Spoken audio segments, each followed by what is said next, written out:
It's Wednesday, February 25th. I'm Rob. I'm Will. And the music for Political Lunch is coming up right now. Welcome back to Political Lunch. Last night was, of course, President Obama's first address to a joint session of Congress. Technically, this was a State of the Nation speech and not a State of the Union. According to the post-game analysis, Obama sounded downright Reagan-esque. Obama's hallmark line was this: though we are living through difficult and uncertain times, tonight I want every American to know this: we will rebuild, we will recover, and the United States of America will emerge stronger than before. And as more than one observer noted, that sounds remarkably similar to Ronald Reagan's 1984 campaign slogan, "Morning in America." Now, the most prominent subject of the night was, of course, the economy. Obama stressed that it could be a long time before we're out of the current crisis, and also commiserated with those who are angry with Wall Street, but stressed that anger cannot shape our current policy for recovery. But while the economic crisis may have been the biggest issue, the most prominent theme was one of big ideas. Obama, after all, was elected in a time of big challenges, and last night he sounded as intent as ever on finding the big solutions. That's right, and those big solutions, he said, are needed most on three issues: energy, education, and health care. On health care, last night President Obama pledged to address the rising costs and inaccessibility that plague the current system. On energy, he said that the United States must become the world's leading producer of renewable energy. And on education, Obama pledged to institute a plan to put America on track to lead the world in high school completion rates by 2020. But it wasn't all about big solutions for big challenges.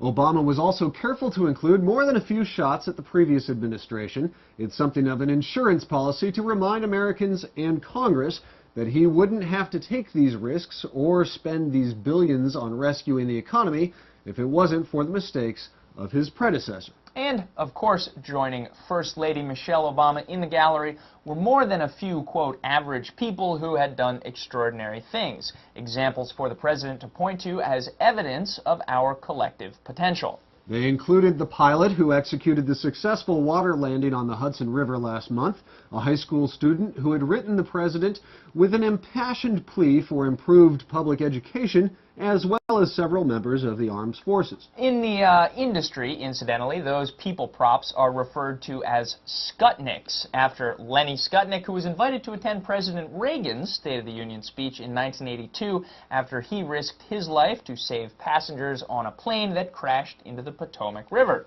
And in the midst of all this, somehow the New York Times finds it relevant to report on the First Lady's lack of sleeves. After the president's speech last night, the Republicans had an opportunity for a response, this time delivered by rising GOP star Bobby Jindal, governor of Louisiana, who gave what many are calling an overtly political response. He spent the first few minutes comparing his own personal story to that of President Obama. As for the reviews of Jindal's speech, well, not so good. Paul Begala may be a Democrat, but his response to the speech still must have stung. He said it was like, quote, watching an overeager child try to box Muhammad Ali. To the GOP's credit, many who read the speech said it was a good one. Its main idea was that the Republican Party and President Obama have a fundamental disagreement on how best to rescue the economy. But that makes it even worse for Jindal, since it was the delivery that made the thing fall flat. This could have been a breakthrough performance for a politician who clearly aspires to higher office, but instead today his performance is being described as childish and, well, sing-songy. We too were struck by something in the delivery. It took us a little while to figure it out, and then, like lightning, it struck us. Bobby Jindal and 30 Rock's Kenneth LePage, perhaps twins? I'm Bobby Jindal, governor of Louisiana. My own parents came to this country from a distant land. When they arrived in Baton Rouge, my mother was already 4.5 months pregnant.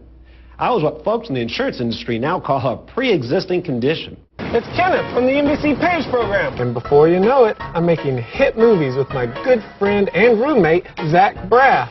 But this is a serious business, so let's dig a little deeper into the analysis of the Republican response. For that, we turn to David Brooks, a conservative columnist for the New York Times. It's safe to say that Brooks is a Republican. He supported McCain throughout the last campaign. What did he have to say about Jindal's speech?